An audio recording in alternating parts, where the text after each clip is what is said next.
नमस्कार, मैं जैनिश और आप देख रहे हैं दी भारत रफ्तार शो। एक नाम जो भारत के इतिहास के सबसे काले अध्याय को फिर से जिंदा कर देता है। तहव्वुर हुसैन राणा ये वो शख्स है जिसने 26/11 मुंबई हमलों की साजिश रची, जिसने 166 मासूमों की जान छीनी और भारत की आत्मा को झकझोर कर रख दिया। 17 साल बाद ये आतंकी आखिरकार भारत की धरती पर कदम रख चुका है। अमेरिका से प्रत्यार्पण के बाद राष्ट्रीय जांच एजेंसी की हिरासत में है।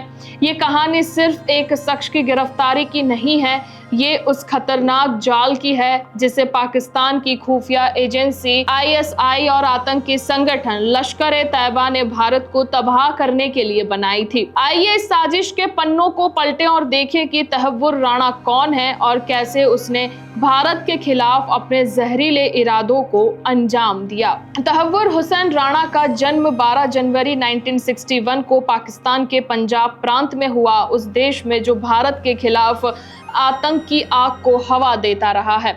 उसने अपनी शुरुआती पढ़ाई कैडेट कॉलेज हसन अब्दल में की, जहां उसकी मुलाकात डेविड कॉलमैन हेडली से हुई, एक ऐसा दोस्त जो बाद में मुंबई हमलों का मुख्य साजिशकर्ता बन गया। राणा ने मेडिसिन की पढ़ाई पूरी की और पाकिस्तानी सेना में डॉक्टर के तौर पर कप्तान की रैंक तक पहुंच गया। मगर उसका असली चेहरा तब सामने आया जब उसने सेना छोड़कर 1997 में कनाडा का रुख किया और 2001 में वहां की नागरिकता हासिल की।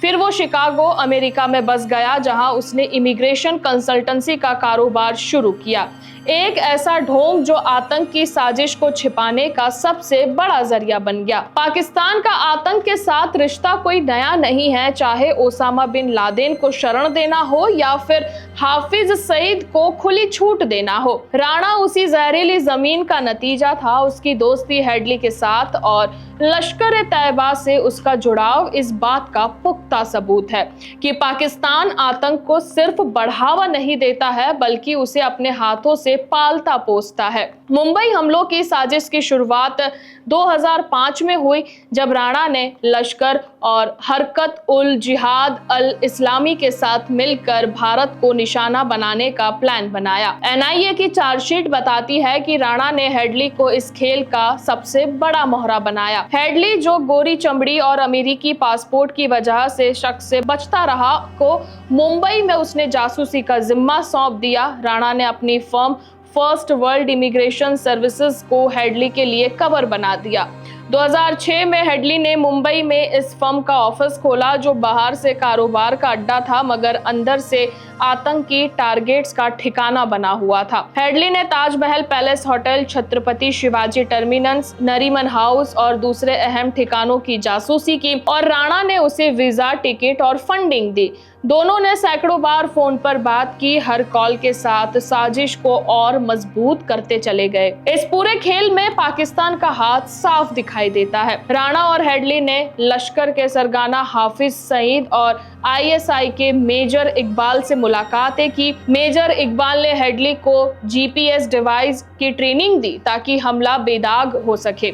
राणा ने इस नेटवर्क को जोड़ा। अपने कारोबार के बहाने उसने हेडली को भारत में घुसने और निकालने की आजादी दी। ये सब उस देश के शय पर हुआ जो भारत को अपना सबसे बड़ा दुश्मन मानता है और आतंक को हथियार बनाकर इस्तेमाल करता है। 26 नवंबर 2008 को वो काला दिन आया जब 10 पाकिस्तानी आतंकी समुद्र के रास्ते मुंबई में घुसे और मौत का तांडव मचा दिया।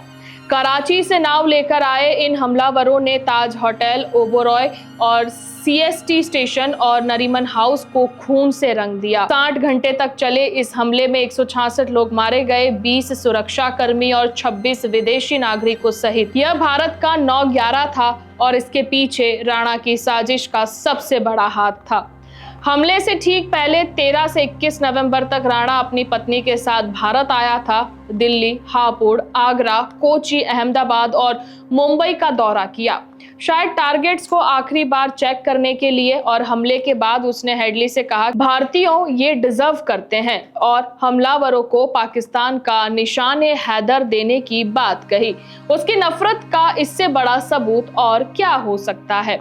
हमले के बाद हेडली को 2009 में शिकागो में पकड़ा गया। उसने अमेरिकी जांच एजेंसियों से डील की और 35 साल की सजा पाई। साथ ही राणा की भूमिका को भी उजागर कर दिया। राणा को भी अक्टूबर 2009 में गिरफ्तार किया गया। 2011 में शिकागो की कोर्ट ने उसे लश्कर को सपोर्ट देने और डेनमार्क के एक अखबार पर हमले की साजिश का दोषी ठहराया, मगर मुंबई हमलों में सीधे शामिल होने के आरोप से वो बरी हो गया।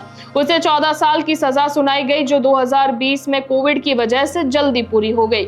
मगर भारत ने हार नहीं मानी। एनआईए ने 2011 में उसके खिलाफ चार्जशीट दाखिल की कि जिसमें आपराधिक साजिश, आतंकवाद और हत्या के आरोप लगाए गए थे।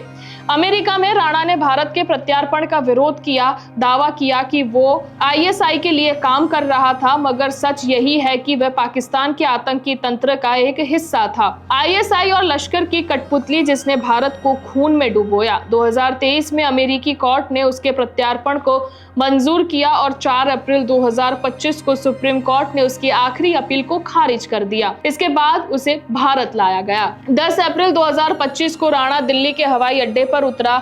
एनआईए ने उसे हिरासत में लिया और पटियाला हाउस कोर्ट में पेश किया, जहां उसे 18 दिन की कस्टडी मिली।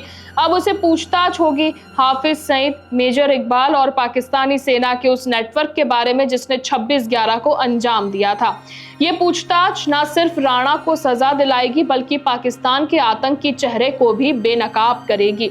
पाकिस्तान ने राणा से किनारा करने की कोशिश की है। उसके विदेश मंत्रालय ने कहा कि वे 20 साल से कनाडा की नागरिकता लेकर रह रहा है, मगर ये बहाना बेकार है। राणा की जड़ें पाकिस्तान में हैं और उसकी साजिशें आईएसआई की छत्रछाया में पनपी हैं।